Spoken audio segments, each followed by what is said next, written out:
Ayət ağa, Canım. canan şimdi sən nətər edirsən ki, bu qədər bitisi atırsan, şükürlər olsun. Heç birindən şikayət gəlmir. Hamı da deyir ki, əsl şəkil bitisi. Bunun sirri nədədir? Ətindən alırdım. Bax, ətə baxın, qoç ətinə. Bax. Aha. Qoç əti Kəlbəcər yaparından gələn qoç.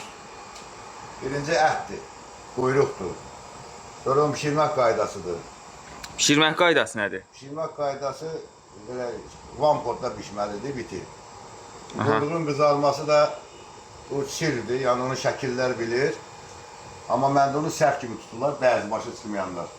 Quyruq, onu eləməsəm, quyruq qızarmır, yəni həmən bir şey eləməsəm, quyruq qızarmır. Onu səhv kimi tuturlar məndə. Qablar, bunlar, bu qablar səliqəli görsən, qab eyni qabda, amma bunlar... Bax, köhnə və yaxud təzə olmalı. Köhnə, işlənmiş qab olmalıdır. İndi gəl bir dənəsini göstərim. 120 qram ət qatır ata, 50-60 qram da quyruq. Olur 180 qram. Əti birinci qoyuruq, noxudu vurulub, birinci duzu vurulub, noxudu vurulub. Üstündən belə sokular doğranmış ətdir, qoç əti.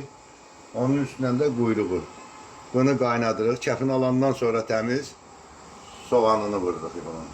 Mən gördüm TikTokda soğanı da bunun içine qatır. Yəni soğanı onun içine qatırsa bax, qaynayan kimi birazdan o soğanlar çıxır bizə, soğanı da götürüb tullayırlar.